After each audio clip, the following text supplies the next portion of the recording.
The frostbane, a Cold War monster in the Alaskan wilds. In the desolate tundras of Alaska, where the wind howled like a mournful spectre and the nights stretched interminably, a sinister legend began to take root. One born not of folklore but of shadowed history. The locals whispered of a creature that prowled the frozen wilderness, its form grotesque and unnatural, its presence heralded by a bone-chilling silence. It began decades earlier, deep within the secretive confines of a Soviet laboratory. During the height of the Cold War, the USSR pursued an unholy union of science and ambition. They sought to create the perfect soldier, a being immune to the ravages of cold, relentless in pursuit, and unyielding in battle. The result was a creature known only by its code name, Oborotin, the Shifter. It was no longer human, but something far more terrible. Standing over 8 feet tall, its sinewy frame was covered in coarse, frost-resistant fur. Its hands ended in claws sharp enough to rend steel, and its eyes glowed with an unnatural, feral intelligence. The scientists marveled at their creation until it broke free. The laboratory's alarms were the first sounds the villagers of a remote Siberian outpost heard, before silence consumed them forever. Oborotin slaughtered its creators and vanished into the wilderness, leaving behind a scene of unspeakable carnage. Fearing the political ramifications, Soviet authorities concocted a desperate plan: transport the creature to the barren expanses of Alaska, a region they deemed a fitting prison for their monstrosity. Under the cover of darkness, a covert operation delivered Oborotin to the frozen wilds, where it was believed it would perish. But it did not. For decades, Oborotin adapted, hunting caribou and surviving the unforgiving elements. The few who stumbled upon its territory met grisly ends, their mutilated bodies discovered by search parties. Locals began to weave the sightings into campfire tales, stories to scare children into staying close to home. They called it the frostbane. By the winter of 2025, the stories grew darker. Entire hunting parties vanished.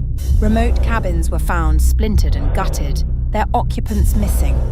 Survivors spoke of fleeting glimpses, a towering shadow, eyes burning like embers, moving faster than the wind.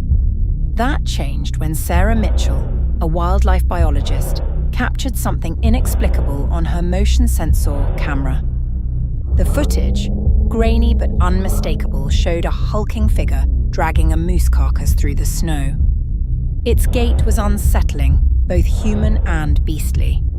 Sarah shared the footage with authorities, and soon a specialized task force was deployed to investigate. They were wrong. The team's helicopter landed in a clearing near the last known sighting. As night fell, the temperatures plummeted, and the men huddled around a fire. The first attack came with a terrifying swiftness. One moment the night was silent, the next, screams erupted as a shadow tore through the camp. Determined to finish the mission, the survivors pressed on. They followed the trail to an abandoned mining tunnel, its entrance clawed open as if by a titanic force. Inside, the air was thick with the stench of decay.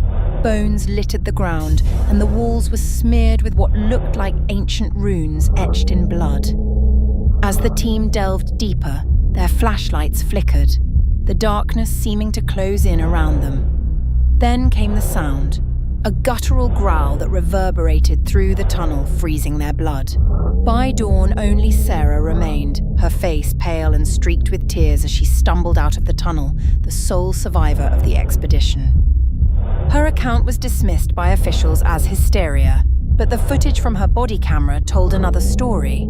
It showed glimpses of the creature, its monstrous visage, its claws slick with blood, and its unrelenting pursuit.